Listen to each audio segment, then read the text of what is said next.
Welcome back to your class. आप देख रहे हैं फ्यूचर प्लस क्लासेस और बिल्कुल आपने थंबनेल में सही देखा, वन वर्ड सब्स्टिट्यूशन। आज हम लोग 20 पढ़ेंगे और ये बहुत ही मार्केबल होगा आपके एग्जाम के लिए।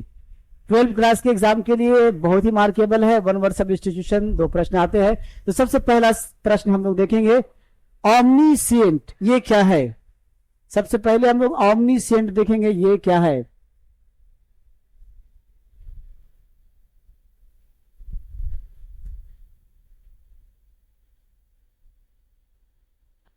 omniscient,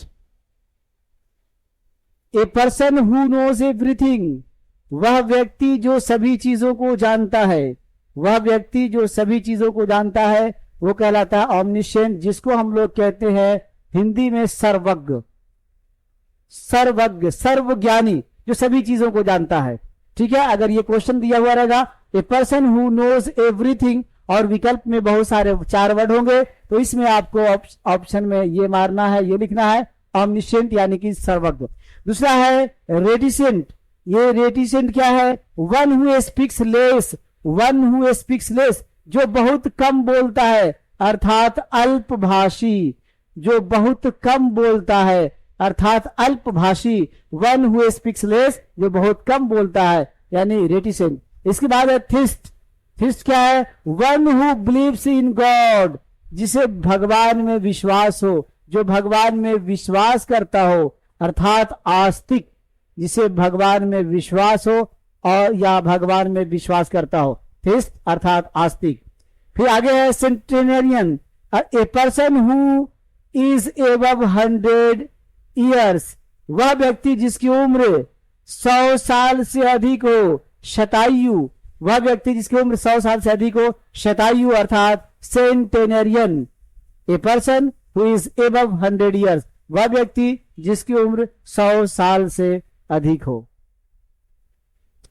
चलिए इसके बाद है फिलैंथ्रोपिस्ट। फिलैंथ्रोपिस्ट क्या है, वन हु लव्स मैनकाइंड, वह व्यक्ति जो मनुष्यों से, मानव से प्यार करता हो, अर्थात परोपकारी। वह व्यक्ति जिसको हर प्रकार के मनुष्यों से प्यार हो, जो मनुष्यों की भलाई सोचता हो, अर्थात फिलैंथ्रोपिस्ट यानी परोपकारी। इसके बाद है insolvent, one who is unable to pay his डेब्ट, अर्थात वह व्यक्ति जो ऋण देने में, कर्ज देने में, कर्ज ले लिया है, कर्ज देने में असमर्थ है, नहीं लौटा सकता है, यानी उसकी हालात सही नहीं है। क्या हो गया है, दिवालिया। इसको हम लोग बोलते हैं दिवालिया। ठीक है, दिवालिया। इंसॉल्वेंट अर्थात वह व्यक्ति जो कर्ज देने में, कर्ज लौटाने में असमर्थ हो, इंसॉल्वेंट, दिवालिया। उसके बाद पॉलीग्लॉट। पॉलीग्लॉट क्या है, one who knows many languages, जो बहुत सारी भाषाओं को जानता है, अर्थात बहुभाषी। जो बहुत सारी भाषाओं को जानता है अर्थात बहुभाषी, जो बहुत सारे भाषाओं को जानता है अर्थात बहुभाषी। ठीक है, चलिए उसके बाद है स्टोइक। स्टोइक क्या है, one who is different to pleasure और पेन, यानी वह व्यक्ति जो सुख और दुख दोनों में उदासीन रहता हो। उदासीन का मतलब क्या, कि उसको सुख से भी कोई फर्क उस पर नहीं पड़ता और दुख से भी उस पर कोई फर्क नहीं पड़ता। वैसा व्यक्ति जिसको सुख और दुख कुछ प्रभावित नहीं कर पा रहा हो, वह व्यक्ति स्टोइक अर्थात उदासीन। चलिए इसके बाद हम लोग बात कर लेते हैं आगे optimist. Optimist, one who looks on the bright side of the thing. One who looks on the bright side of the thing, जो हमेशा क्या करता हो, जो हमेशा वस्तुओं के ब्राइट साइड पर नजर रखता हो, यानी कि चमकने वाले भाग पे नजर रखता हो। कहने का मतलब यह है कि अवसरवादी, यानी जिसको अवसर, मौका मिले, ठीक है, और उस मौका को सधा ले, ऐसा व्यक्ति अवसरवादी। ठीक है, ऑप्टिमिस्ट, अवसरवादी, वह व्यक्ति जो सिर्फ और सिर्फ अपने मौका की तलाश में रहता हो। Looks on the bright side of the thing, उसको हम लोग क्या कहते हैं, अवसरवादी या आशावादी। इसको आशावादी भी आप कह सकते हैं, यानी ऑप्टिमिस्ट। चलिए उसके बाद है ग्लटन। ग्लटन क्या है, one who Yeats too much, वह जो बहुत ज्यादा खाता हो, टू मच, बहुत अधिक खाता हो, अर्थात पेटू, ग्लटन। ग्लटन किसको कहते हैं? पेटू। जो खाना जब शुरू करेगा तो पता नहीं कब तक खाएगा और कितना खा लेगा, इसकी कोई गारंटी नहीं है, वह व्यक्ति को हम लोग क्या कहते हैं? ग्लटन कहते हैं, अर्थात पेटू कहते हैं। उसके बाद है कैटलॉग। कैटलॉग क्या है? ए लिस्ट ऑफ बुक, किताबों की सूची। कैटलॉग अर्थात किताबों की सूची, किताबों की सूची। अभी आप किसी भी प्रकार के दुकान में जाते हैं, जैसे आप फर्नीचर खरीदने के लिए जाएंगे, सबसे पहले आप कैटलॉग मांगेंगे। जैसे आप मोबाइल खरीदने जाएंगे, सबसे पहले कैटलॉग मांगेंगे। तो ये कैटलॉग अर्थात ए लिस्ट ऑफ बुक्स, किताबों की सूची, ठीक है। उसके बाद है एलिजिबल। एलिजिबल का मतलब क्या है? A handwriting that can't be read, यानी वैसा लिखावट जिसको पढ़ा नहीं जा सकता है, उसको हम लोग क्या कहते हैं? एलिजिबल कहते हैं। इसको हम लोग हिंदी में अस्पष्ट कहते हैं। अस्पष्ट, जो साफ साफ नहीं लिखा हुआ हो, जो पढ़ने में दिक्कत हो रही हो, जिसको पढ़ा नहीं जा सकता हो, उसको हम लोग क्या कहते हैं? तो उसको एलिजिबल कहते हैं, अस्पष्ट कहते हैं। चलिए, इसके बाद है कंटेम्प्रोरीज। कंटेम्प्रोरीज क्या है? People living at the same time, जो एक ही समय में, वह लोग जो एक ही समय में रहे हो, अर्थात इसको हिंदी में हम लोग कहते हैं समकालीन। हिंदी में क्या कहते हैं? समकालीन। जो एक ही काल में, एक ही समय में साथ रहे हो, उसको हम लोग कहते हैं समकालीन।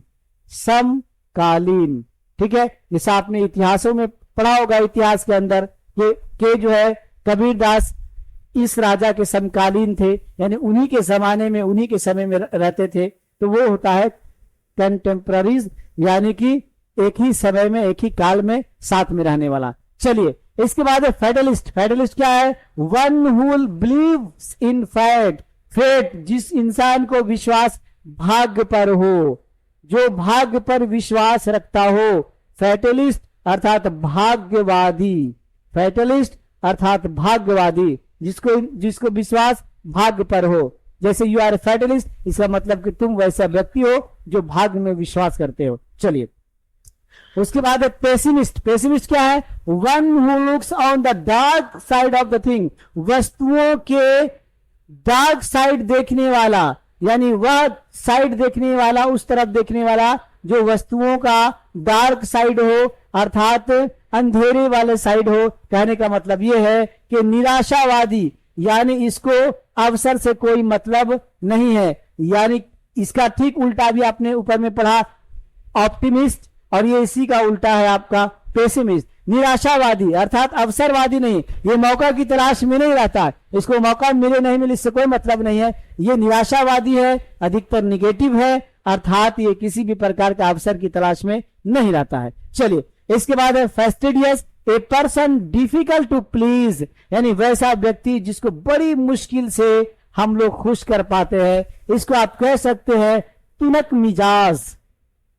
तुनक मिजाज, इसका मतलब हो गया कि वह व्यक्ति जो बड़ी मुश्किल से खुश होता है, खुश करना ऐसे व्यक्ति को बहुत दिक्कत होती है, ठीक है, तो वैसे व्यक्ति को फेस्टिडियस कहते हैं, यानी तुनक मिजाज कहते हैं। इसके बाद है एनोनिमस। एनोनिमस क्या है? A book written by an unknown author, वह किताब जिसको किसी अज्ञात लेखक के द्वारा लिखा गया हो, लेखक का पता ही नहीं चल रहा हो, तो वो कहलाता है एनोनिमस, अर्थात इसको हम लोग कहते हैं गुमनाम, जिसका कोई नाम का अता पता नहीं हो, वो है एनोनिमस, ठीक है। चलिए, इसके बाद एडिबल। एडिबल क्या है? A thing that is fit to be eaten, कोई वस्तु जो फिट टू बी ईटेन, यानी खाने के योग्य हो, खाने के लायक हो, तो उसको हम लोग क्या कहते हैं? एडिबल, अर्थात खाने योग्य सामग्री।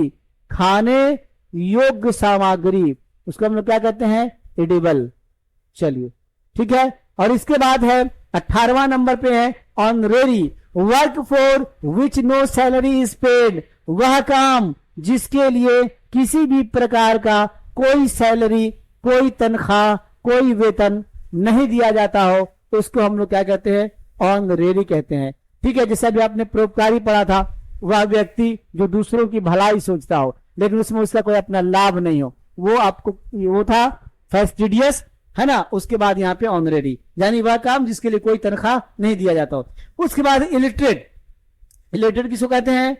कहता है इलिटरेट के बारे में, ए पर्सन हु कांट रीड और राइट, वह व्यक्ति जो ना तो लिख सकता है ना ही पढ़ सकता है। ठीक है, यानी इलिटरेट यानी कि अशिक्षित, अशिक्षित निरक्षर। ठीक है, वह व्यक्ति जो लिखना पढ़ना नहीं जानता हो, इलिटरेट। तो ये था आपका 20 वन वर्ड सब्स्टिट्यूशन, अनेक शब्दों के एक शब्द। ठीक है, आपने देखा, बिल्कुल इसको रट लीजिए, याद कर लीजिए, यह आपका एग्जामिनेशन में डेफिनेटली बहुत काम आएगा। धन्यवाद।